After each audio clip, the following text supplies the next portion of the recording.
Total Smith here. Make sure y'all subscribe to my boy Downtown Deuce ASAP. Come on, man. Destination restoration. Destination restoration.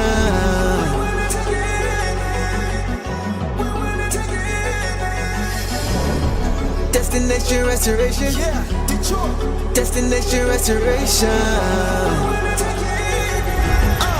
Yeah, it's our time. Can you feel the elevation? We on a mission on vacation. Time to create the separation. Championships and motivation. 313 need no explanation. Miss me with all that conversation. We ready for the confrontation. Counting down to our destination. The final destination. Together all the time together. It's us against the world, it don't get no better. We turned it around, that was the beginning.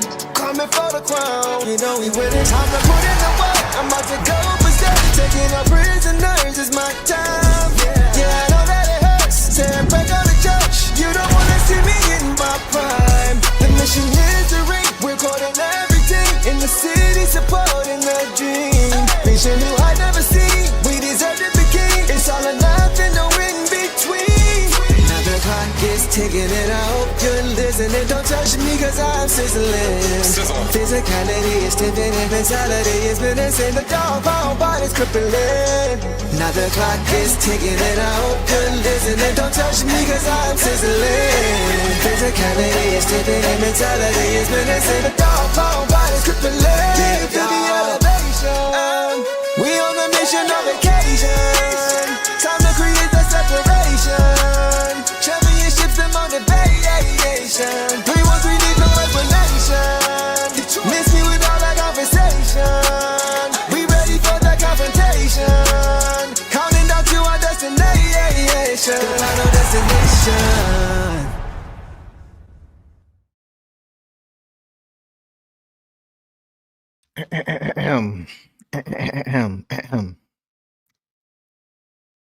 Detroit basketball. What up, though, everybody? Welcome back to another episode of the Downtown Deuce Show. As you guys can see, it's just me tonight. Boss is at the Nuggets Mavericks game tonight. As you guys know, she is based in Denver, and tonight she is getting her first look at Cooper Flag up close. So we will hear from her on that for Wednesday's postgame. So shout out to Boss. Chat, I see you guys. You guys are deep in the comments already. We're going to highlight a lot of the things that you guys are mentioning in this game for sure.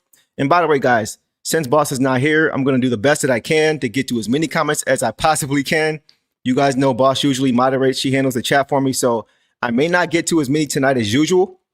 So if you want to have your comment posted and featured, hit me with a super chat and I'll be sure to get to it. Also, guys, do me a favor really quick. Wish my oldest son, Carson, a happy birthday. He turns 6 years old tomorrow. Can't believe I'm the father of a 6-year-old. Crazy. But do me a favor and help me wish my son Carson with a K, Karson. Wish him a happy birthday for me, guys. I appreciate that in advance.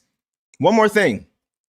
I saw this comment as I was coming in, and I want to give a shout out to Brandon Martin, man. Brandon Martin says he lost his grandmother. She passed away yesterday. Prayers up for me. So, Brandon, I want to take a second to send a prayer up for you, send you some love. You know, I lost my grandmother, my last living grandparent, a few months ago back in September. I know what that feels like, bro. So keep your head up, man. We're all praying for you. We're all here for you for sure. So keep your head up, bro. All right, guys. So let's get to tonight's game, man. Man. So, guys, the Pistons just finished up their matchup with the Atlanta Hawks at home, and they beat the Hawks in interesting fashion and winning their second straight game. And they moved to 17-4 on the regular season. So first things first, guys, let's start with the injury report. We got a lot to get here. Not all in a bad way. Before I do that, though, let's get to some comments in here. I see you guys are here in the chat. I want to get you guys involved as much as I can. I appreciate the happy birthdays for sure. Man, if I miss any of the comments coming in, guys, I'll repost them and I'll do the best I can to get back to those comments as we address each player individually. But once again, I want to give a shout out to you guys for all the happy birthday love from my son. It's crazy stuff, man. Crazy stuff. So I appreciate all the love. 100%. Okay, guys. Man. All right. So like I mentioned, man, We got a lot to get to here. I also saw one more comment before I do that as well. I can't bring it up at the moment, but Phantom of Darkness said they need to have me perform at a halftime show before the happy birthdays. Bro, I would love it. I would love if they did that. I'm not sure if that's going to happen. I'm praying and hoping that it does. Just got to keep going, right? Got to hear it is. Got to keep going. Say we need Deuce to perform one of these halftime shows for the Pistons. Yeah, man. You know, I'd love to do that with GMAC Cash and talk about the Pistons winning again. Pistons win again. Shout out GMAC Cash, all that stuff. So guys, keep talking about it. Keep manifesting it. We're gonna make it happen. We're gonna speak it to existence for sure. All right. Now, let's go and get to the injury report. So first things first, guys. On the Hawks front, Kristaps Porzingis missed tonight's game with an illness, and Trae Young is still out with his knee injury. He's going to be reevaluated, I think, in 2 weeks. So he's going to be out for a while. On the Pistons front, Jalen Duren returned to action after missing last game with a leg contusion. And also, Caris LeVert returned after missing last game with knee soreness. Duncan Robinson, guys, did miss tonight's game after rolling his ankle against the Heat last game. I think this was his first game where he didn't play. He did finish last game, but it was bothering him after. You could see it was bothering him. And for anybody who's had an ankle injury, you know that as long as you keep it warm, right, after, spraining or twisting and rolling it, as long as you keep it warm, you might be able to keep playing and play through it. But once it gets cold, it becomes much harder to play on, to walk on, and even put pressure on in some cases, depending on the severity. So the Pistons just kept him out. But I don't think it'll be it for long. Also, Marcus Sasser, guys, is getting closer and closer to his return. He's yet to play this season yet. He's been dealing with that hip injury. We've been talking about it all year. He hasn't been able to get into the game yet and get any minutes, anything like that, which is unfortunate for him. But he is getting closer and closer. I think initially he just wasn't responding well to the treatment for his hip, but things are looking up for him, which is good for him. And he was assigned to the Motor City Cruise a few days ago. And today, JB Bickerstaff provided an update on Marcus Sasser. He's improving, and it's one of those things where, now he's playing 3-on-3, and then the next progression is trying to figure out how to get him some 5-on-5, and then, see how everything responds. And I think that's the tough part through the process for him is, early on, things didn't respond, and it kind of set him back. But so far this time, his progression has been steady, and he hasn't had any setbacks. So he is finally trending in the right direction. That's good to hear for Sass, man. It appears we could possibly see him in a couple games. So we'll have to wait and see. It could be a little bit longer, it could be a little bit shorter. But the point is that he's getting healthy, and that's good for him. So it's going to be interesting, guys, to see what his return means for the Pistons guard rotation, which has already been a little bit tricky because of the Pistons' depth in the backcourt. So we got to wait and see how that plays out in the next few weeks. But, let me know what you guys think about that as far as how you think things will play out with Marcus Sasser. Let me know in the comment section. So the Pistons, guys, went with the starting five of Cade Cunningham, Daniss Jenkins, Ausar Thompson, Tobias Harris, and Jalen Duren. So, guys, Daniss Jenkins got another start tonight after not playing more than, I think it was 10 minutes over the last three to four past games. He got a start. That was good for him. I think this was the first time, too, we saw Cade and Daniss start together. So I was kind of anxious to see how those two look together. I was really interested in that. Especially, I wanted to see if they were going to allow Cade to play off ball, which is something I've been asking to see for a long time. So we're going to get into that as well. Let's get into a few more comments, and then we will go to my initial thoughts. K25 says, we have enough guards as it is. Speaking about Sasser. Ray Floyd says, we are blessed to have Stu. Heisenberg, we're not going to be able to keep getting away with that much longer. I don't think, and he's talking about just the execution. I think he's talking about in this game. So we'll get to that for sure. Jenkins' development is a priority. Clifton says, yes, okay. And Clifton says, especially with no Schroeder, let Jenkins get the minutes and keep growing. I definitely agree with that. We got to let Daniss Jenkins continue to develop and just to get reps. He hasn't played in a lot of meaningful basketball in the NBA. He's still just getting his feet wet, especially with his teammates, right? We've got a lot of guys coming back, a lot of guys in and out of the lineup. So it's a lot to ask for anybody to consistently, which he has done up until I would even say this game, he didn't play terrible, but he's been pretty solid, rock solid, despite not playing a lot of NBA games and despite playing with a lot of new teammates. So we'll get to him as well. So guys, okay, now that we got that out the way, let's go ahead and get to the initial thoughts. Guys, this was the most frustrating win of the season. Look, a win is a win, right? You take them how you get them. But watching this game, now that it's over, we can kind of exhale a little bit.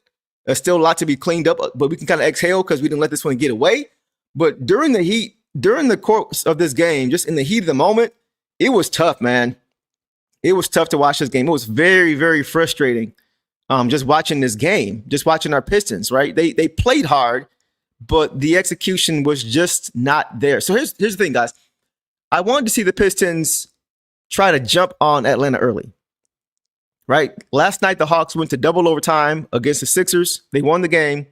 So this being the second night of a back-to-back, I wanted to see a fresher Pistons team try to make it a track meet, built off their defense. And we did not see that early enough as we needed to. We just didn't see it enough, especially early. But even over the course of the game, we didn't see it enough. The defensive effort was there, like I said, but the precision, the execution, it was not there at all. At all. It was very frustrating to watch because the Pistons, they just kept shooting themselves in the foot. Sloppy play, turnover after turnover after turnover. They just could not take care of the basketball. We had 5 turnovers in the first 5 minutes. They were just completely out of sync. The intensity was there defensively, but they just could not capitalize, man. They couldn't capitalize off the turnovers they were creating.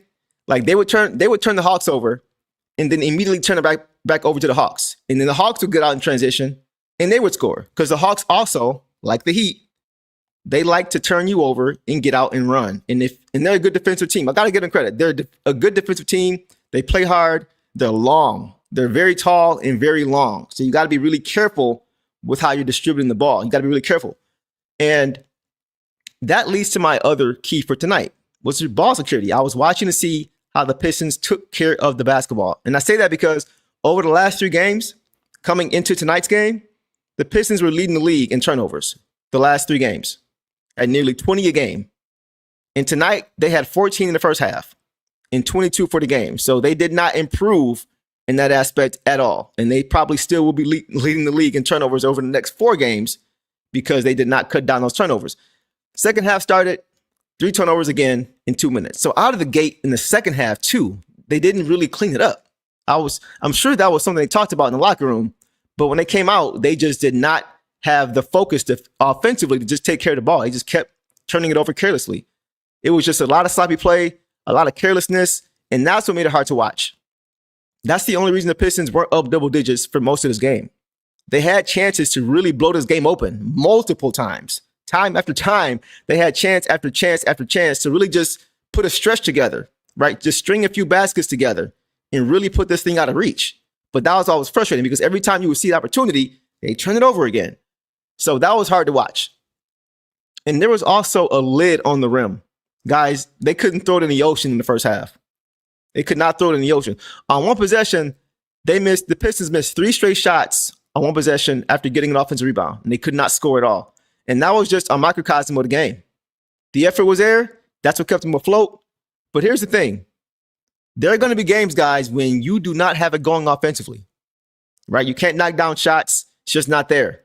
But a great way to combat that is by taking care of the basketball and locking down defensively and getting out in transition. And the Pistons just didn't do it enough.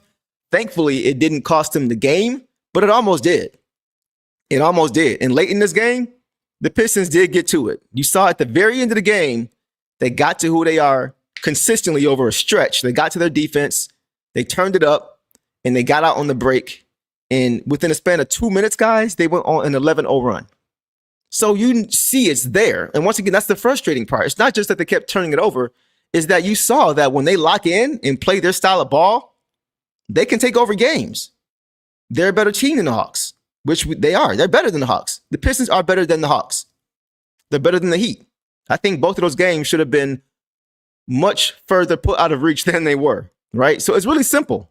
When they commit to the defensive end of the floor, they usually win. It's really that simple. So that's the biggest thing for me tonight. That's what made it so hard to watch, because for most of this game, they didn't look like themselves. You knew it was there. They just weren't taking advantage and capitalizing and being smart with the ball. So those are my initial thoughts. Let's get to some of you guys' thoughts tonight from this game, and then we will get to some box scores. Let's see. Let's start here.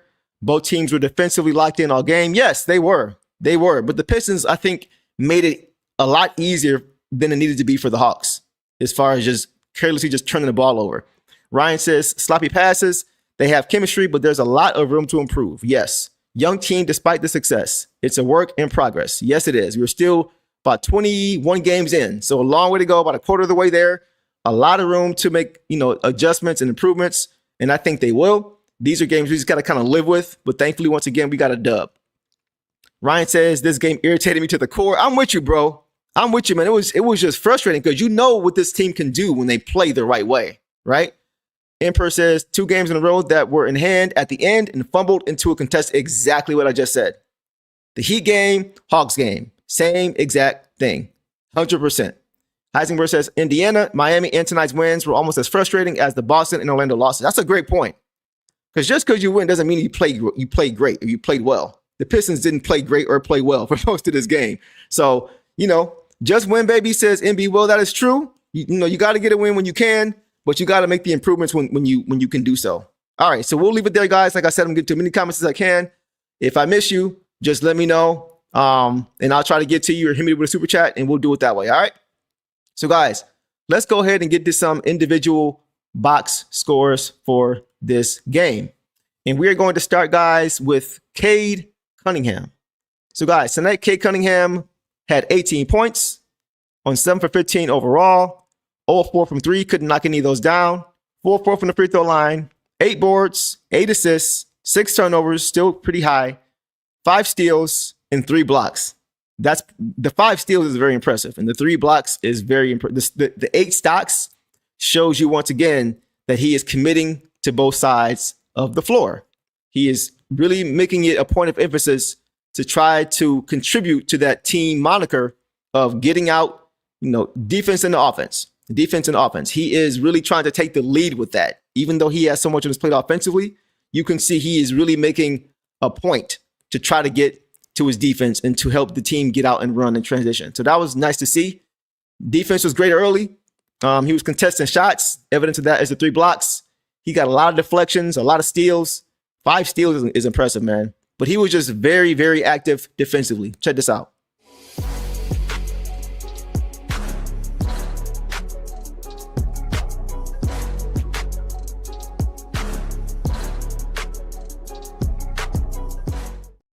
Just went up and got it, man.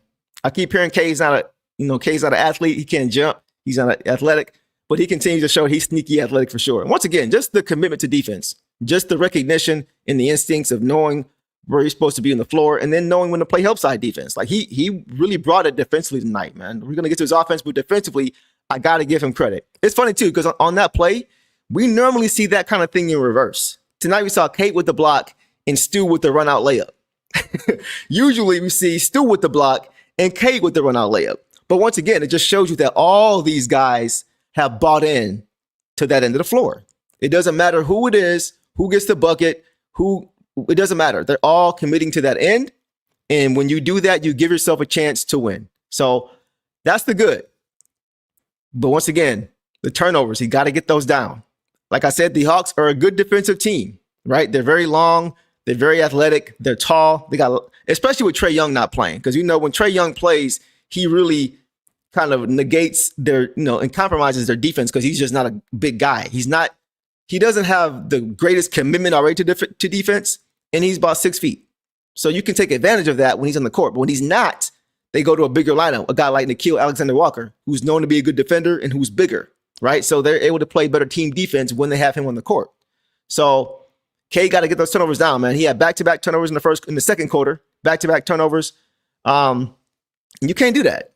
You can't do that against a Hawks team that loves to turn you over and get out on the break the same way the Pistons do. I mentioned they're tall and they're long. So they kept getting deflections on those passes that Cade was trying to get to the pick and roll. Like he would try to do a pick and roll play and get it to JD or whoever was rolling or Stu, whoever, and they just kept getting their hands on the ball. They kept getting steals. So I would have liked to see Cade try to work the ball around the perimeter. If it's not a clear path for the pass to JD, work it around. Move the ball around the perimeter and find another way to get the ball inside that way instead of trying to just force it into him every time, trying to zip a pass in every time. These guys, this is what they do. They've done it all year. Guys like Dyson Daniels, Jalen Johnson, they got a Kongwu. They got some guys who are just very crafty and scrappy and really good defensively. So you got to be careful with that for sure.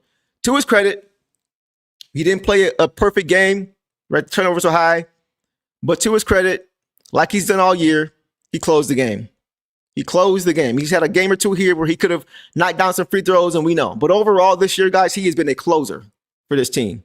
So much so that Cade leads the league in fourth quarter points, guys.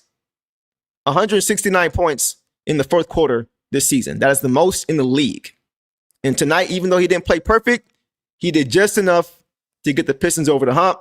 Capped off with that nice up and under finish after a spin. I think he had 2 spin moves in the last drive. Spin move, put him in a spin cycle, up and under move for the finish. That was nice.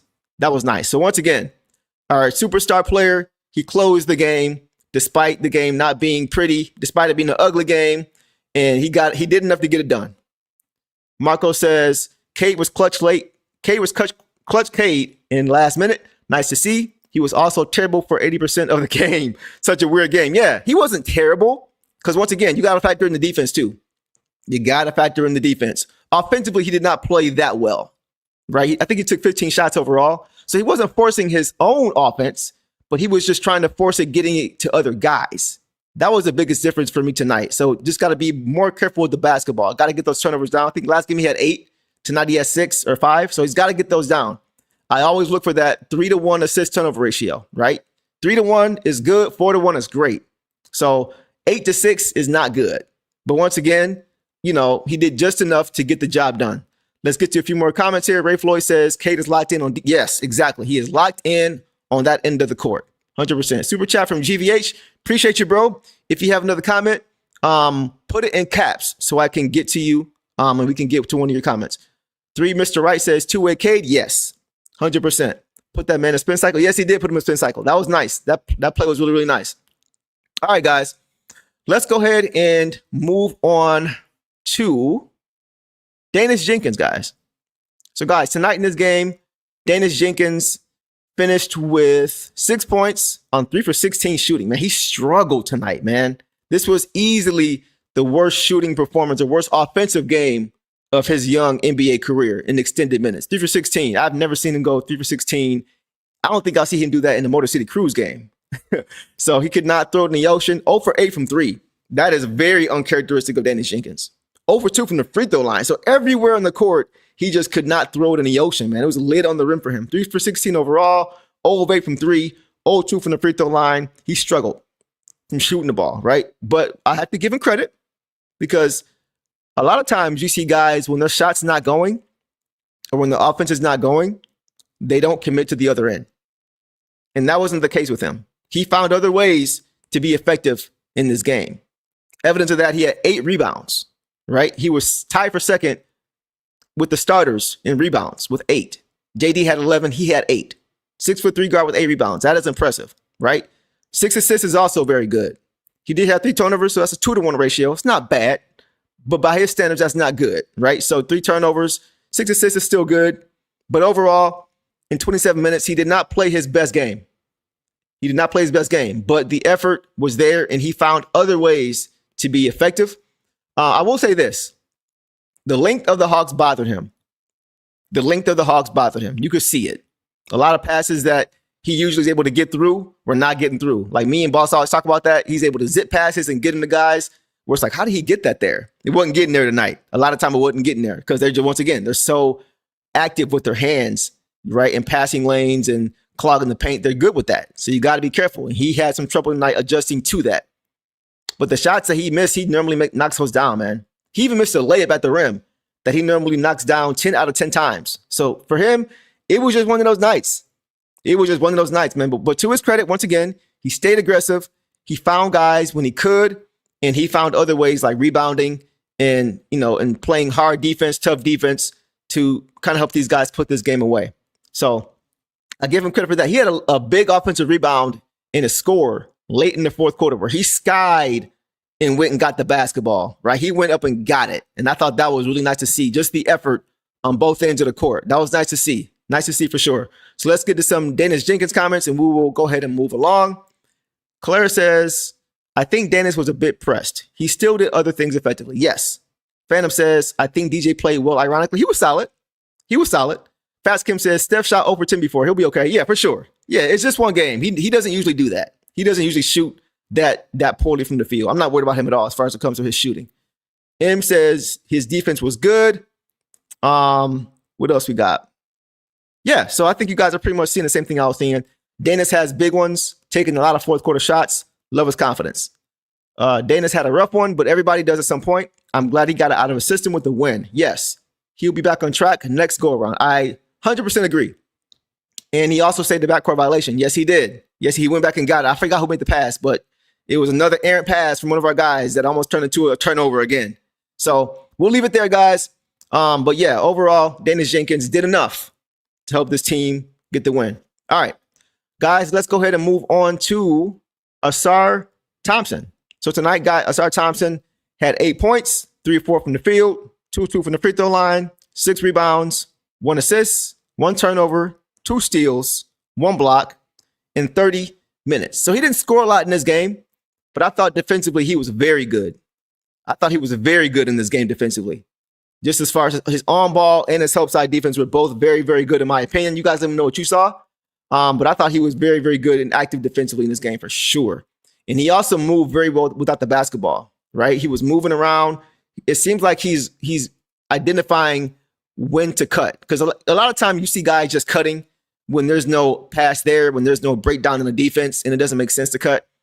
It seems like he's getting better with knowing and timing his cuts better. I've been watching him with that because we see him running around a lot and utilizing his speed, but it's all about when you do it. And he's getting better with understanding when you do it and how to do it. And Cade found him a few times, some back doors and things like that for some easy hoops. And he also boarded and pushed well. I always talk about guys I like to see boarding and pushing. I don't like seeing big guys boarding and pushing because it can result in a turnover. But guys like Ausar in space, I don't mind him boarding and pushing. And what boarding and pushing is, guys, when I say that, is just grabbing the rebound and just going, right? Starting a break, getting it in transition off a miss. And he's done a pretty good job of that this year. And tonight he did a good job of that. Tonight he had a board he grabbed and went coast to coast for a nice layup. That was nice. So with Ausar, whenever you can get him in space, good things usually happen. But once again, the thing for me was his defense. I always say, if you are playing 30 minutes a game and you don't have at least 12 to 14 points, you got to be showing up defensively. You got to be impacting that into the floor. And tonight, he did. This is one of those games where if you don't watch the game and you see his box score, you're like, he didn't do much. But defensively, he did a lot of things that don't show up in the stat sheet, right? So I want to give him credit for that. And he contributed to this win for sure. All right, let's get to some Ausar comments if we have any, and we will keep it moving.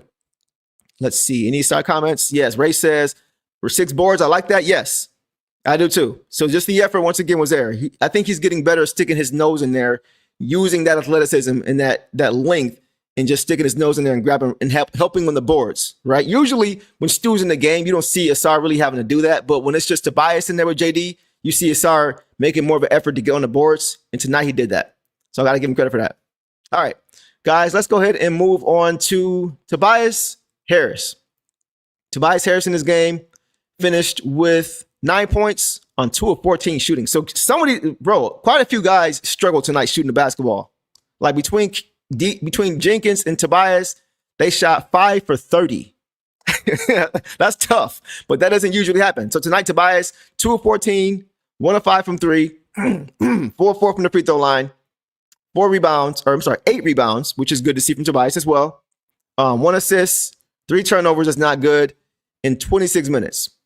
So I think I have more, I won't say negative, but I'm more critical of him in this game. He played great last game, right? Very efficient offensively, really did whatever he wanted, right? But against a good, long defensive team like the Hawks is going to be harder. So I was looking for other ways that he was going to be effective. Offensively, he didn't really have it going, right? 2 of 14 is not good. That's not the norm for him, but he just couldn't get it going offensively.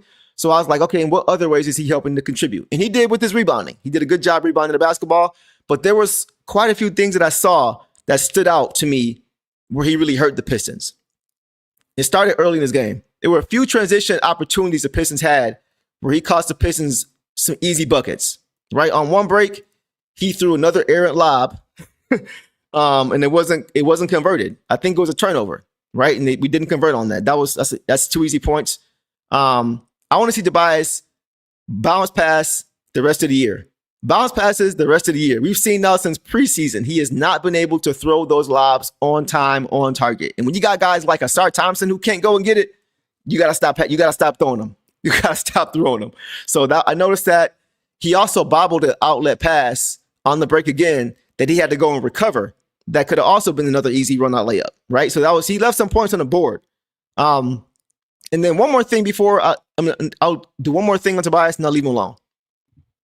I'm putting Tobias on my list, guys, of guys who I do not want to see boarding and pushing, right? I talked about JD. I don't want to see with him unless he's in space, right? If he's in the crowd, no. No, don't want to see JD. Don't want to see Stewart. Like, I don't want to see our big guys, even Paul. I don't want to see our big guys boarding and pushing. Even Ausar, sometimes I'm nervous because sometimes he moves a little bit too fast. I don't want to see our big guys boarding and pushing. As of right now, I'm adding Tobias Harris to that list. There were multiple occasions tonight where he would grab the rebound and get it stripped from behind or just get it taken away, right, by a Hawks player. And on both occasions, the Hawks scored.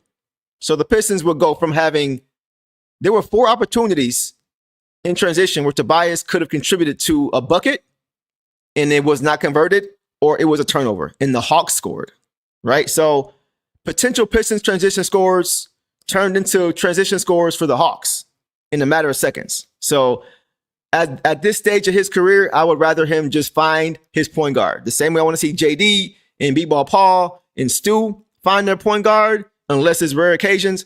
I want to see Tobias also just get the ball to your point guard, because we like to get out and run.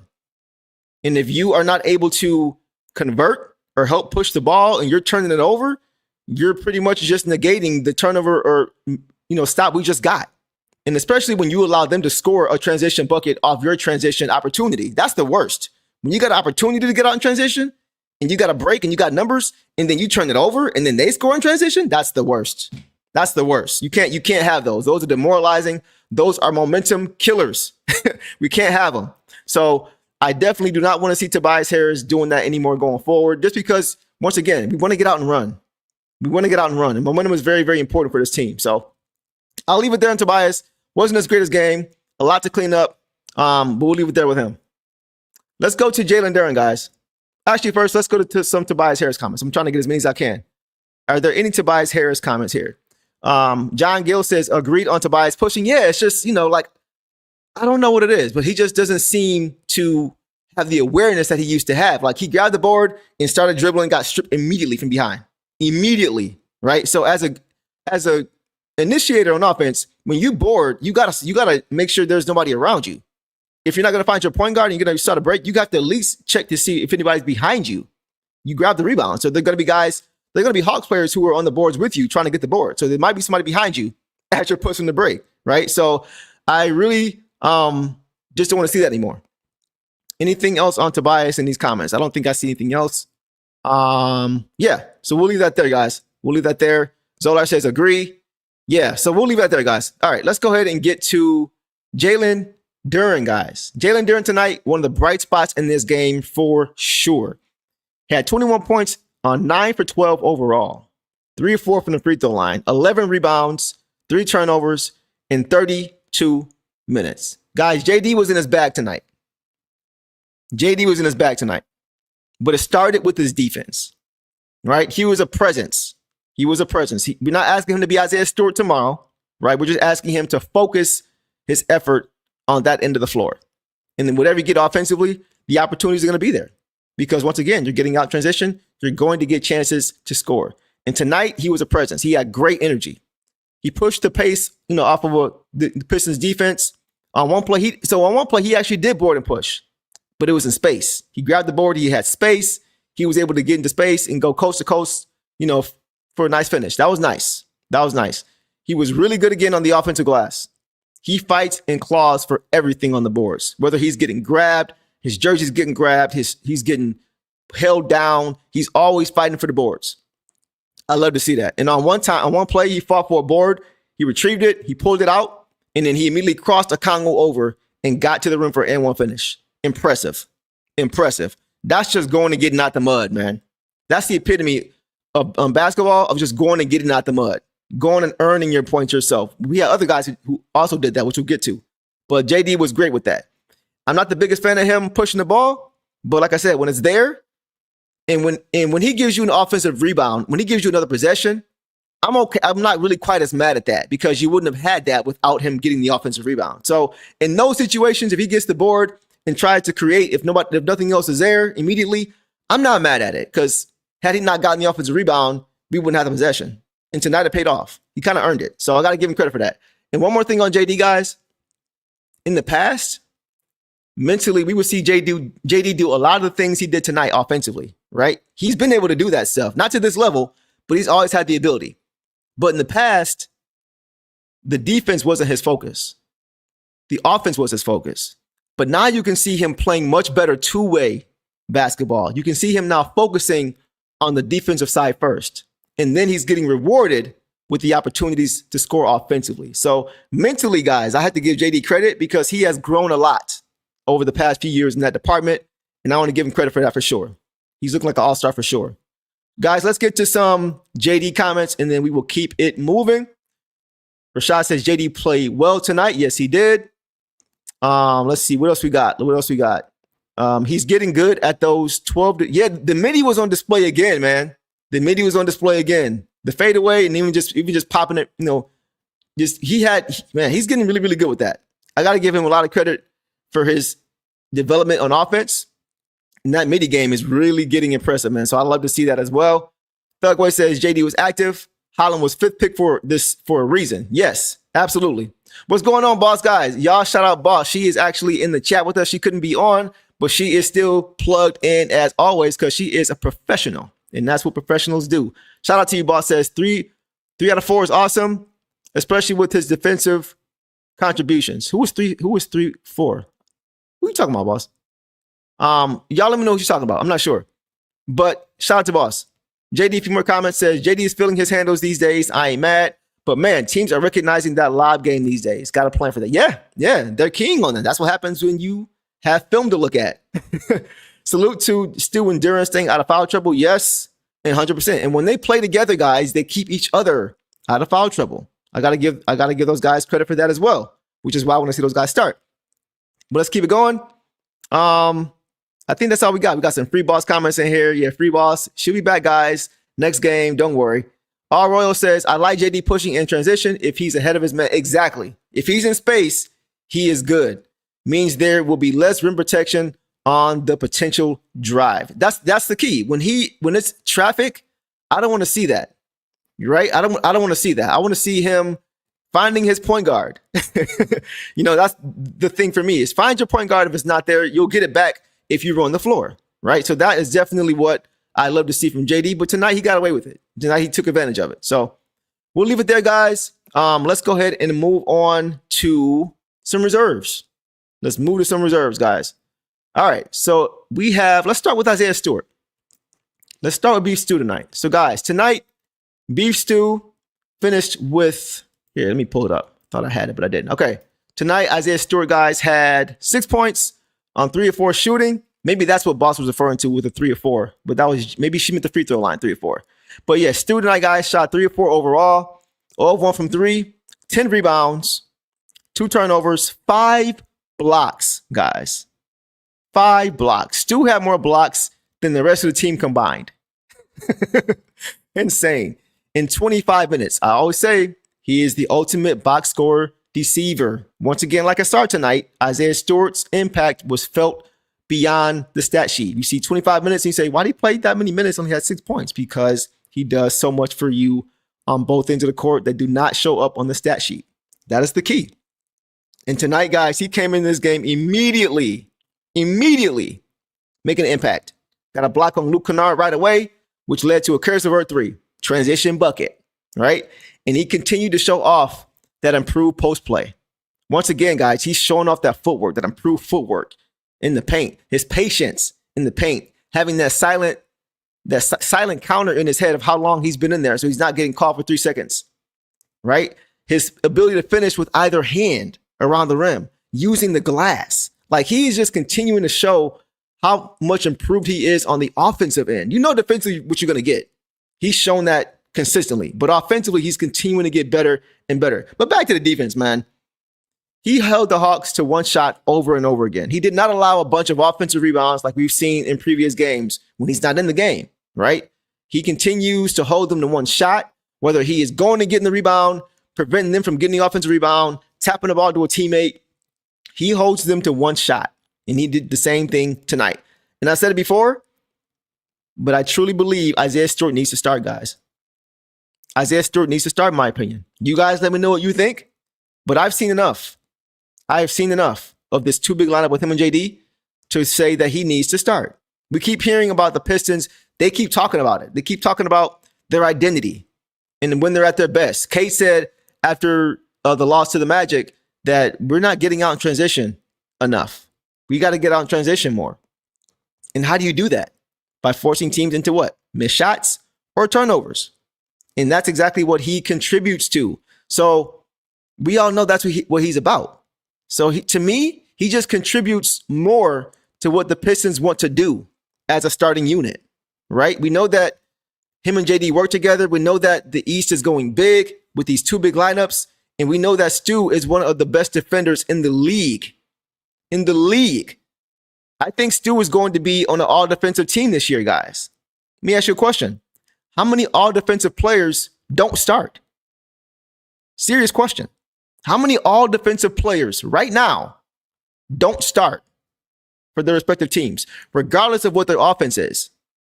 Case in point, Dyson Daniels, not a good offensive player, all-defensive level player, and he starts because he helps them set the tone for what they want to do, which is the same thing we want to do, which is what? Create turnovers, get stops, get out in transition. That is why Isaiah Stewart needs to start, because he fits our identity and he helps us do what we do best, period. So that's why, in my opinion, I think Stu should start. Let's see what you guys think. We'll get to a few comments here. Heisenberg says Stu better get some recognition for his rim protection this season. 100%. He will. He will. Guys know now what they're dealing with when they see Stu in there. They understand it. Yes, crazy blocks, 5 blocks. Beef Stew ate his beef stew pregame with that block party he had. 100%, Ryan. Totally agree with you on that one. Let's get to some more comments. Rashad said that's why he and Duren should start. 100%. You know the vibes. Stu went crazy with those blocks. Stu was insane with the blocks. Yes, you guys get it. But that's when we're at our best. Torch says it was nice to see him get back to having big block games. He had been liking there for a few games. Yeah, but he gets at least 1 or 2 games. At least 1 a game. I can't remember the last time he had a donut when it came to blocks. Heisenberg says, look, we got that one as far as, yeah, for sure. I'm for Stu and JD starting together. Yes. Yes. I think a lot of you guys are starting to come around to that. Stu showing he deserves recognition for DPOY. Yes. I think it's he and Wemby right now. I don't know who else is really having more impact on that end. And that's crazy because Wemby is like 7'30". He's like 7'5", right? Stu was all of 6'8". He's giving up more than half a foot to a guy like Wemby, and he's not even super duper athletic. He's just a good defender. He's smart. Guys like that do not come around often, and that's why guys like that need to start on your basketball team, especially when that's who you're trying to be. G. Laval says, I believe that Stu and Holland are in the exact same category. I agree with you there. Boss says Stu's footwork under the rim has been crazy. So fun to watch. Yes, you know that to be true for sure. Mike says Stu was great. Yeah, y'all get it, man. Stu should get on the defensive team. He will. He will. He definitely will for sure. So you guys get it, man. I can't get to all these comments, but I think we're all in agreement for the most part. And even if not, that's cool too. But I think we all see the impact that Isaiah Stewart has towards who we want to be. We'll leave it there, right? Whether you agree or disagree is cool, but y'all know the vibes. All right. We'll leave it there on Stu, guys. Impactful player once again. Impactful game once again. He just does what he does. I love it. All right. Guys, next, let's go ahead and go to Caris LeVert. So, guys, Caris LeVert returned to action tonight after missing last game. And in this game, he finished with 14 points off the bench on 5 for 9 shooting overall. Efficient. 3 of 4 from 3. Very efficient. 1 of 4 from the free throw line. That's tough. 2 rebounds, 1 assist, 2 turnovers, 2 steals in 25 minutes. So, guys, he had it going tonight. Offensively, he had it going. He knocked down his first 3, and he was looking to get more up. And when he's in rhythm, he can knock him down. He is a very solid shooter. He's not bees or anything like that. We don't need him to be that, right? But when he's open, he can knock it down, and he continues to show that. He was also able to get to the rim tonight. He was able to get some penetration, get to the rim. He was able to get out in transition and get to the rim. So yeah, he was good tonight. I gotta tell you guys, Coach has his hands full though. He's got his hands full, man. Figuring out minutes for all these guys, it's not a problem that I will want to deal with, but it's a good problem for a coach to have. But all these guys, all these players, whether they play or not, they've all shown they can contribute. When given the opportunity, all these guys have shown they can contribute. And with Caris, I like his two-way ability. And I like his veteran experience as well. Like, he's been around the league. He's seen all the defenses. He's seen the offensive scheme. He knows what he's looking at, right? He's not wet behind the ears. He's a veteran. And he's long. He's 6'6". And he commits now to defense because he knows from playing with Coach Bickerstaff in Cleveland that if you're going to be in the court, you got to bring that in for sure, or you're not going to be in the court. So his effort defensively was good. His two-way ability is great. And his leadership and veteran experience is very, very valuable to this team. We have a young team. Having guys like him and Duncan Robinson are going to be important when we get close to the playoffs. And one play in particular in the fourth quarter, he had a big steal and score in transition. Got it all on his own. That was nice.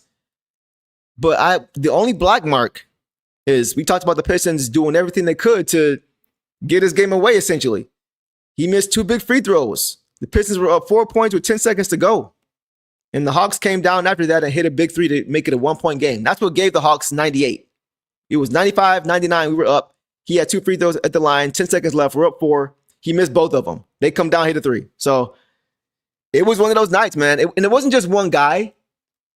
Everybody, except maybe for 1 or 2 guys tonight, struggled in some way, shape, or form, right? Unless it was JD or Stu or Ron. Like, everybody else pretty much had their struggles in one way or another. But once again, Caris did enough. 14 points off the bench. Solid defense. Good offense. He definitely helped contribute to this win for sure. So I want to give him credit for that. Let's get to some Caris LeVert comments, guys, and then we will get back to it. He says Caris LeVert, ew, but no, he wasn't bad tonight. He wasn't bad. This was actually a plus game, I think, for him. He wasn't perfect, but he definitely contributed to this win first. He was a plus 10 tonight, right? He had the highest plus minus of the game, guys. Caris LeVert, plus 10, right? Second highest was plus 7, and that was Jaden Ivey. So I want to give him credit. We're not going to not give him credit because he did play good enough in this game to get us that dub. Let's get some more comments. You guys are not rolling with Caris. Trash.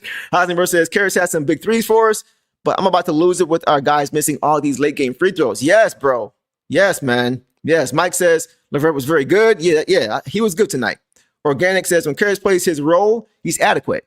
When he goes main character, he disrupts the flow of the offense. Yes. And Organic, with more time and more reps, that's going to get better because he's still learning his teammates. He's still learning these guys. These guys are still learning him, right?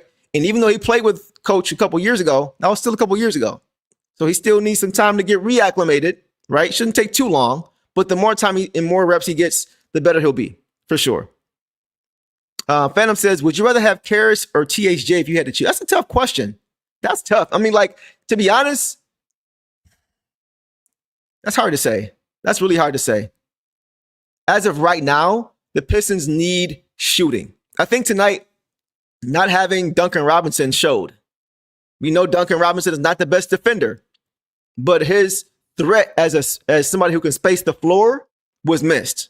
So I think you can make a case for either of those guys because I do think Caris has more of a wider skill set on both ends of the court. We know THJ is pretty much a 3-and-D guy, right? Doesn't mean one guy is better than the other, but what the Pistons are lacking right now is shooting. So a case can be made for Caris because of his two-way ability or for THJ because of his shooting ability. So it just comes down to what you think the Pistons need more. A case can be made. I can't really answer that. A case can be made either way. Cash Money says Caris isn't Duncan. I mean, nobody really is, though. Like, who else? Who is Duncan? The guy that we were hoping would come back this year is probably one of the only guys you can say is Duncan Robinson. That's Malik Beasley. It's not a lot of guys you can really say are Duncan Robinson.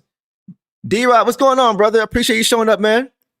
Showing some love. I appreciate you, brother. Let's see what else we got here. Any more? Okay, you guys saying THJ. I understand it. I get it. I understand it. Ethan says he plays a role when Cade or Daniss is on the floor. I agree. Okay, guys, we will go. Yeah, 22 turnovers is not good. All right, let's go ahead, guys, and move it on along to our next guy. Who do we want to go to next? Let's go to Jaden Ivey, guys. Let's go to Jaden Ivey. Jaden Ivey tonight, guys, played 14 minutes and did not score tonight. He struggled tonight. 0 for 4 from the field, 0 for 2 from the three-point line, 1 assist, and that's it. Not a good game from J.I. tonight. He struggled. He did not look comfortable in this game. He did not look comfortable at all in this game. Offensively, he is still trying to figure it out. Right? A few times we saw him trying to move the ball, and his teammate wasn't even ready for it. He's just not in sync. He is not in sync with his teammates right now. He had a couple good looks early that he normally knocks down. They didn't fall. Right? So he along with a lot of other guys, just could not throw it in the ocean. Guys like Daniss, guys like Tobias. Jaden also could not throw it in the ocean. Like, he couldn't get it going. I'm gonna say this too, guys. Y'all know how I feel about J.I. Y'all know I know him a little bit. That's my guy. But we keep it a stack, right? I do need Jaden to lock in more defensively. We've talked about it before. Haven't seen as many lapses this year as I've seen in the past, but I saw it again tonight. Defensively, he's got to lock in more. He has to. There were a few missed assignments he had defensively tonight. There was one in particular where he just kind of lost track of his guy on the basic pick and roll rotation, right? And he gave an easy layup to his guy. And if you watch closely, you saw Stu was visibly upset with him. The same way we've seen JD get mad at Ausar for not helping the helper and things like that. We saw Stu visibly get mad at Jaden Ivey for not keeping track of his man. So that's something that I definitely am paying attention to. Even more so than him finding his offensive rhythm. I want to see him focus on just locking in defensively. Because once again, he's a speedster. A lot like guys like Ron and Ausar who are great in transition. Jaden is also great in the break. He's one of the fastest players in the league. Post injury, he's still one of the fastest players in the league. So if he's able to lock in and help us get stops, it's going to be cake for him on the break, right? So, the Pistons are best at creating turnovers and getting out and running. That's when they are at their best. So you can't do that when you are continually taking the ball out of the basket. You got to start with the defense. So, and that becomes magnified when you're giving up easy hoops, right? When you're not able to get out in transition, but the reason is because you're just losing track of guys defensively and you're just falling asleep defensively, it gets magnified. So I'm not panicking or anything like that. It's still only game 6 for J.I., but it is something that he does need to improve on for sure. But to his credit, he did make some nice plays defensively with this effort as well. I don't think he's being lazy. I just think he just needs to focus and lock in more. Like, all it takes, guys, is a split second and the guy will backdoor you. It don't take long at all. You have to really be locked in the entire time. I think he's just thinking too much. So he just needs to focus on that. And I think he'll get better with that for sure. Let's get to some J.I. comments, and we will keep it going. GVA says, that's why I like you, Deuce. Even with your face, you keep it 100. Tough night for J.I. Yeah, it was tough, man. It was, I'm going to keep it honest. Y'all know I got to be honest, man. I got to be real with y'all, right? I'm not going to make excuses for guys just because I know him or I like him or whatever. I'm keeping it strictly basketball. So when he doesn't play well, I'm going to call it out. When he does, I'm going to call it out. Let's keep it going, guys. What are the comments you got? Says J.I. needs he needs his confidence back. He needs and it takes time. It just takes time. I know you guys are probably tired of hearing that, but I've said it with other guys who struggled. Going back to last year with Tobias, with THJ, with Bees, I said what? Be patient. With this year, with Caris LeVert, with Duncan Robinson, I was saying be patient. I was hard on Duncan, but it was because of the effort. But I was also saying give these guys time. You guys are saying Caris LeVert, things like that. He's not playing, and then he started playing well. Gave him time, right? So these guys all need time, and it doesn't happen at the same time. It doesn't have it's different between one guy coming here from a new team and having to get acclimated with his teammates. That's different from a guy being out and injured for nearly a year and then having to come back and get acclimated again. It's two totally different things from a mental standpoint. First, you got to trust your body.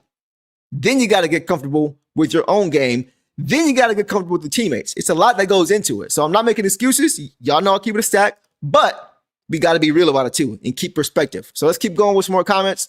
We'll keep it going. John Gill says, Ivy is not playing aggressively, but understandable. Yes, very understandable for sure. Heisenberg says, Jaden is struggling, but I think he probably needs more minutes to try to find his stride with the squad. And I said that before, guys. Personally, I know he's on a restriction right now. I wouldn't be mad, guys, if we're being real. If we just once he's cleared of his minute restriction, let him go. Let him play 25, 30 a game. Even if it costs us 2 or 3 games over the course of the year, him having that confidence, game, and getting those reps, playing heavier minutes is going to be good for him long term. He gets the confidence back in long stretches. He gets more comfortable in more reps with his guys in long stretches, right? This is a long season. If we're trying to get him peaking at the right time and all the guys peaking at the right time in March and April and May and June, I'm okay with sacrificing a few games early in the season to help him get there, as opposed to playing him every game at 10, 15 minutes. You got to let him get warm. You got to let him get into a lather. You got to let him really get comfortable. You got to get to a point where he's not checking the sideline after every mistake to see if he's getting pulled. Just let him go. That's kind of where I'm at with that. So we'll see how it plays out. Let's get a few more comments and we'll call it, guys. And we'll go to the next guy. J.I. and LeVert playing together in the backcourt should never be a thing. I don't like it either. I want J.I. with either Cade or Daniss. I want Caris with either Cade or Daniss. I don't want to see 2 combo guards playing together in the backcourt. There always needs to be an orchestrator and table setter on the court with Caris and J.I., at least for now when it comes to J.I. But I definitely agree. But once again, organic, I think they're just experimenting. They want to see it. I'm cool with that. They want to see it. Better to do it now than do it later. But I agree with you. Eastside says Ivy dove on the floor for the ball. That was huge to me. I'm not worried about the offense. Yeah. So, like I said, that's what I was saying earlier, bro. The effort is there. It's just he needs to really understand what he's doing, and he needs to be locked in and not thinking about what he's doing and just play. Right? If he was lazy on defense, then it'd be an issue. But that's not really what it is. He just needs more time. So I think he's going to be okay. I think he's going to be fine. All right, guys. I think J.I. will be more deadly around. Yes. Peaking at the right time, Mega Hustler. You get it. All right, guys. Let's go ahead and move on. Organic says, yes, dudes, those back. Yes, exactly. Daniss, Jaden, Daniss, Caris, Cade, Jaden, Cade, Caris. Those are the lineups I want to see. All right, guys. Let's keep it going, man. Let's keep it going. Let's move on now to Ron Holland, guys. Ron Holland. Man, oh, man, oh, man. Guys, so for anybody who did not see this game tonight, right? For anybody who missed this game, here is Ron Holland's impact in a nutshell.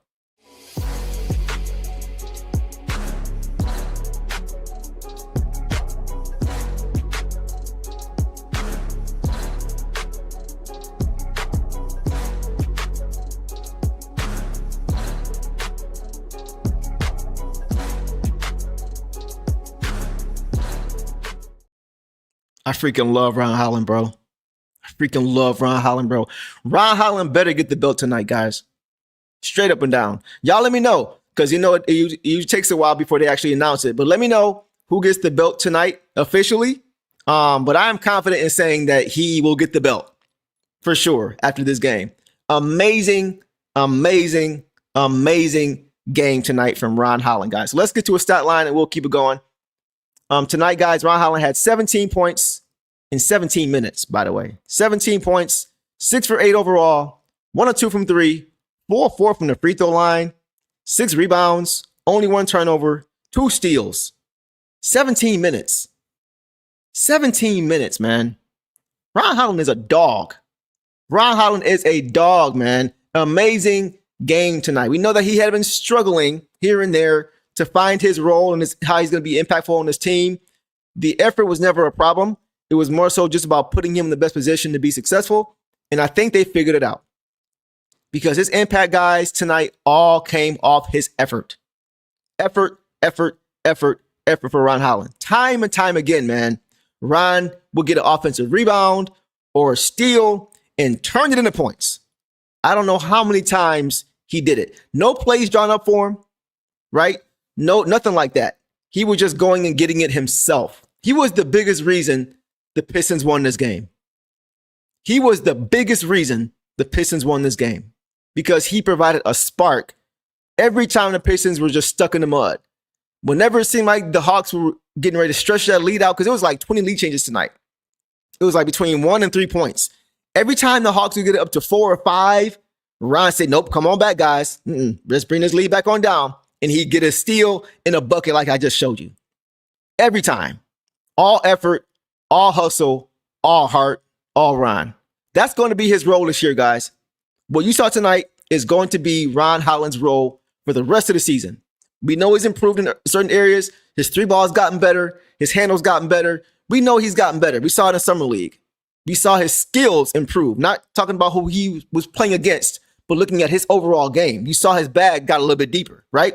But being a dog defensively and creating his own offense off his effort is going to be his bread and butter this season, for sure. And guys, fun fact, Ron Holland is second. Listen to this.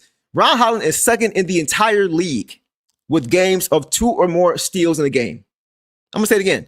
Ron Holland is second in the entire league with games of 2 or more steals in a game with 13. The guy who's number 1 is who we played against tonight. Dyson Daniels. Daniels 1, Holland 2. And that's impressive. You know why? Because Ron doesn't even start. He doesn't even start, guys. That's what's impressive. Dyson Daniels tonight played 37 minutes. He plays 30 plus on average. Tonight, Ron had 17 minutes, guys. Off the bench, he is second in the league with 2 or more steals in a game. Incredible. So there's no question as to how to put him in position to be successful. That's who he is. That's exactly, and we needed every bit of it, man. The way he gets the crowd into the game, ignites the crowd, gets the crowd going. He's good for that. That's why he's a crowd favorite, because he engages with the crowd and he feeds off it. That makes him want to do more. When he gets that recognition and that praise from the fans, he goes even harder. It's his fuel. It's his spinach. So it's like, and that's what helps get the other guys involved. And that's how the momentum shifts. He is a momentum shifter, guys. Intangibles. You need guys like Ron Holland, man. Incredible game. I have nothing negative at all. This is all positive marks for me from Ron Holland tonight. This was the game I think he may have needed to reinforce exactly who he is for this team. Incredible. Incredible, man. I'm staying on it for a minute because I want to give him his praise, bro. Like, we don't win this game without Ron Holland at all.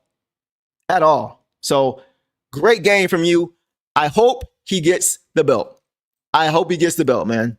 Year 2 Ron is going to be just fine. Let's get to some comments. Ron was a dog. Yes. Torch says Ron's like, look what I found. Nice. Right. Exactly. Oh, looky here. Right. Real says Ron is a dog. Yes, he is. Ron is yes, he is. Bully Ron is my favorite Ron. Ron for sure. Yeah, he's a fan favorite, man. Heisenberg says, my guy, Ronnie Hustle. I was so happy to see him have a big game. He needed that. He better get the belt. Yes, like I said, you guys let me know if he gets it or not. Mega Hustle says, Greg Kelser calling Ron nickname Tracy Morgan character on Martinez. I didn't hear that one. What did he say? What did he say specifically, Mega Hustle? I didn't hear that one. Shannon says, Ron Holland is a true Piston. He should get the belt. Yeah, we on the same page, man. Isn't that amazing, Torch Lord? Second in the league in multiple steals in the game with 13. He hasn't even, think about it. There have been games where he hasn't even really played that much at all. We talked about it, like between him and Javonte Green, getting like 6 minutes a game. And so when he comes in, he just finds a way to be impactful. That's incredible. Imagine if he had starter minutes. He may be first or pushing for first. Not saying he should start, not saying he shouldn't. But the point is, he is impactful and very efficient defensively, because it don't take much for him to get going. Don't need a lot of time. But when he gets it, he does even more. Let's go a little bit more. Zolar says, I love Ron. Zeppelin says, Ron gets the belt. Yes, 100%. He went after it. Gumby says, Ron got skinny in the paint. I like that. He got skinny in the paint. Yes, 100%. Ron making those free throws, maybe, yeah, for sure. Once again, he's growing, guys. His shot has gotten better. We've talked with his development coach, Charles Hill. Shout out Charles. Had him on the show. Said that was a point of emphasis this offseason, was his shooting. And the mechanics are there. Now it's just the reps and confidence. And he's showing, even at the free throw line, that he's improving. All right? Let's get a few more Ron comments, and then we will keep it going. Ron is a nasty dog. Yes, he is. Ron gave ATL the belt. I love it. BTA. PD Mac says, the Atlanta broadcast was tired of saying Ron's name. And we were loving it. Ron gonna start dunking on watch for it. You already know. Ron had a couple fast breaks where he kept his dribble and patiently pulled it out because it wasn't there. Great control. That is great decision making from a year 2 player, 100%. We may have seen it in the past, try to force it because he knows he's athletic and turn it over, and here they go the other way. So once again, he's just growing, guys. He's just growing. So you guys are going crazy in the comments. Like I said, if I miss you, repost it, super chat. I'm sorry if I miss you. I don't have my co-host here, Boss. He usually holds it down. So we got to keep it going. Otherwise, we'll be here all night. All right, guys. But great game from Ron, Lil Ron, Dog Pound Jr., Holland, man. And Ron Sr., if you're here, shout out to you too, my man. 100%. All right, guys. Let's go to our last guy for tonight. Dog Pound Sr., Isaiah Stewart. Isaiah Stewart, man. Isaiah Stewart, guys. Did we do Stu yet? We didn't do Stu yet, did we? I don't think we did Stu yet. We did do Stu. Oh, my bad. We did do Stu. My bad. I'm tripping. We did Stu already. All right. I came out the gate with him. I usually save him for last, but came out the gate. So, yeah, guys, that's it. That's all we got. That's all we got, man. Great game overall. It wasn't pretty, but once again, we did enough in the end to get it done. So I want to conclude with this, guys. I want to conclude with this before we get out of here. There is a lot, guys, to be excited about for this team, right? There's a lot to be excited about. We are 17-4, and that's great. But there are still much better days ahead. I want to emphasize that. Much better days ahead. There's still a ton of growth for this team, man. Still a ton of growth for this team. Like you see the mistakes that were made tonight, the sloppy play, still being able to come get a win. That's encouraging and that's exciting. But I want you guys to listen to what Coach Bickerstaff said pregame about this team when it comes to this team's progression and also their growth. The commitment to the little things. Obviously, we're still a work in progress. There's things that we can continue to improve on, that we've seen kind of, bite us in the butt at times, but we were fortunate enough to still be able, to win. But, I still believe that, our identity and being able to play to our identity, gives us an edge. And the more we can do that and then clean up all the things that we're still working on, I think we'll be seeing our best basketball in the future. And that's, a good thing for us because if you look at how many guys have been, in and out, the continuity piece of it still isn't there for us yet totally. So if we can continue to win games with our identity and then get that continuity and then clean up some of the things that we just need to get reps at, I think we're going to continue to get better and better. Dead on. Dead on. This is a young season. He talked about continuity, consistency, and reps, and playing to our identity. That's the key. We won this game because we have a deep team and we're just talented. We didn't win this game because we executed, right? That's the key. So the fact that they were able to execute or the fact they were able to kind of pull it out because of the talent and the depth is nice, but you got to execute better. You got to execute better, man. But the Pistons, like I said, have a long way to go. They have a long way to go. So it's just going to take time. We're going to have some growing pains. Like I always say, the Pistons are going to lose games they're supposed to win and win games they're supposed to lose. This was almost one of those games that were the latter, but they pulled it out, right? So I want to show you guys this too. Look at what some of these guys have done this year. Just to show how deep this team actually is. We talk about it, but let's take a look at what this team has actually done this year. Look at some of these guys. Look at this. This is over the season. This is over the course of the season, guys. We have a lot of talent. None of these guys start. But Stu has had a monster game. Paul Reed has had a monster game. Javonte Green has had a great game. Tink has had a great game. LeVert has had a really good game. We have a lot of talent, man. We have a lot of talent. So now it's just about executing and getting the reps in and doing it over and over and over again. That's what's going to make us a contending team for a championship, right? We have all the pieces. We've got our star player. We've got the great complementary pieces. We've got the depth. We've got the coaching. Now we need to execute. That is the biggest thing. And Coach said it. He always says it. Last year he said it. We want to get better month over month, week over week, and approaching the playoffs. And I think just like last year, that's going to happen again this year. I think the same thing is going to happen this year, especially if we stay healthy, knock on wood, because we're going to continue to build on those habits and reinforce that identity and play to that every single night. So guys, I did see guys, you guys wanted me to get to Javonte Green. We'll do that really quickly. He played 6 minutes didn't really do much. 1 rebound, 1 turnover. So he didn't play a lot. He had a drive off the catch. He tried to get to the hoop and got it taken away. Not a good play. But once again, 6 minutes, you're not really going to expect the guy to do a lot, right? Paul Reed didn't play tonight either. So it's hard to find these guys minutes, man. It's hard. It's hard to find these guys minutes. But I'm not worried about him. He's been solid all year. One more thing, guys. I see some comments about Sasser, Marcus Sasser. I see some guys asking what I think his role is going to be once he gets back. Is he going to have a role? How does this affect the Pistons rotation?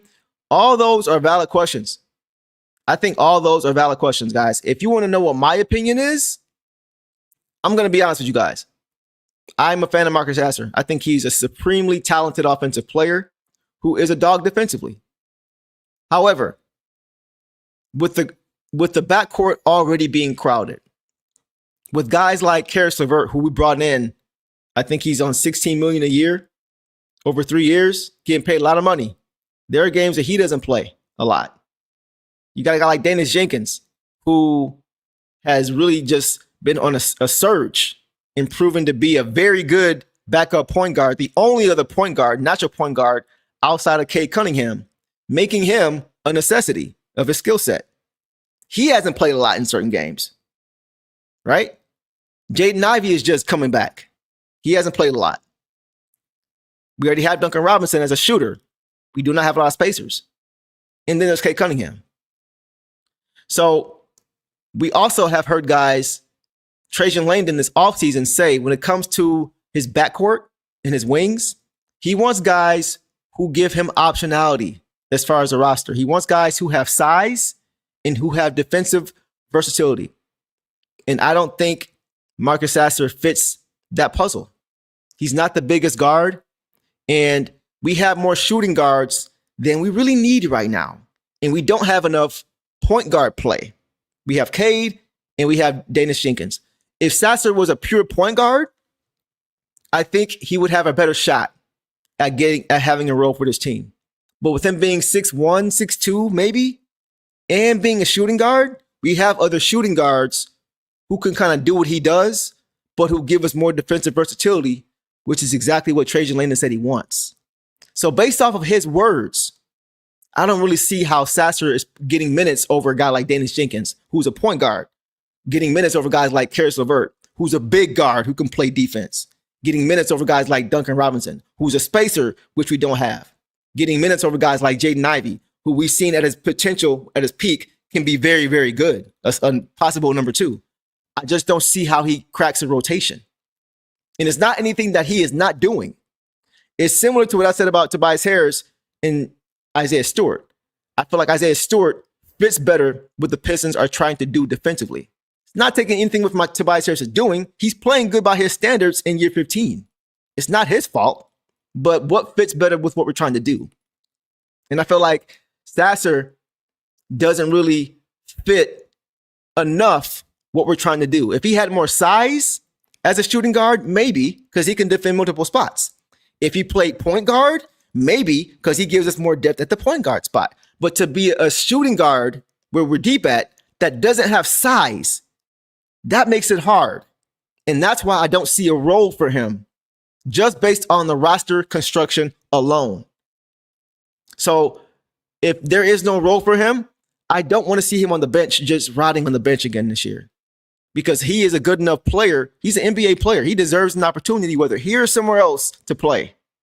I don't think it's fair to him to just sit on the bench. And it's got to be hard for him. He knows he's a talented player. For him to just be on the bench and just watching, he's being a good team guy. Daniss Jenkins is his best friend. It's his childhood friend. As much as he supports and is happy for him, he has to be like, man, am I going to get a chance? That's tough, man. So for his sake, even if he doesn't get a chance here, I think he should get a chance elsewhere. I'm not saying they should trade him tomorrow. I'm just saying for his sake, I just want to see him get a chance in the NBA to perform, because we've seen him do it. When we didn't have the depth at the guard spot, we've seen him be great in spurts, score for us in bunches. So maybe if there is an injury, knock on wood, there's not, then maybe he gets a chance. And maybe he can showcase that way. It'll be good to have him. But we don't want guys to get hurt, though. We've dealt with that enough in 20 games. We've dealt with enough injuries over a 20-game span for a year's length, right? So we don't need any more injuries. But once again, I just don't see how he gets on the floor with the way our roster is set up. So we'll leave it there. I'm hoping for the best for him. I'm pulling for him because I want to see him do well, man. I really do. And I hope he gets a chance. So we'll leave it there, guys. You guys can let me know what you think in the comments after we finish this video. But that's all I got, guys. That's all I got, man. It's been a great show with you guys. The Pistons get the win tonight to move to 17-4, 99-98 over the Hawks tonight. And up next, guys, for the Pistons is a road matchup against the Milwaukee Bucks on Wednesday. And we will be right back here post-game to break it all down. Boss will be returning for that. And as far as the Bucks, the Pistons have already beaten them this season, back on November 22nd, I think it was. But that was without Giannis, right? Since he has returned, I think he's back now. Yeah, he's returned from injury. And so now we'll get a chance to really see how the Pistons fare against the Bucks this year with him in uniform. So that'll be interesting as well. So with that, guys, that is a wrap for this show. I appreciate you guys for working with me as I try to multitask tonight with these comments and getting this information out to you guys. I appreciate you guys for hanging with me. And I appreciate you guys always showing up. You guys always show up. You guys always show out. You guys always show me love. And I always give back to you guys, right back to you. As I always say, I appreciate it from the bottom. So with that, guys, we will end the show, man. And y'all know the drill, man. Detroit versus everybody. See y'all Wednesday. 2 straight. All the dirty work, all dog. I'ma dive on the floor, go try to block every shot, and I'ma be physical with you the whole game. You know Stu gonna be physical with you. When you think of the Pistons, you think it's just hard work and just gritty basketball. That's just the identity you gotta have when you put on that jersey. I'm not your average breed of canine. Not a good dog, I'm bad boy for life. I set the tone, don't care about no tick. Let it be known, I get my respect. Come in the lane and see I don't bluff. If you retaliate, that's on ya. Talking pundits, I hear you're ashamed. Talking that chop, you must want this way. Look at dog palm, mess around, find out, Look at dog palm, mess around, find out,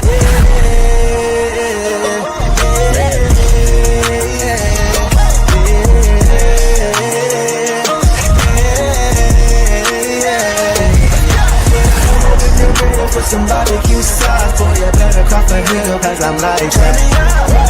When you're real for some barbecue sauce, boy, you better crop a hill, cause I'm like that.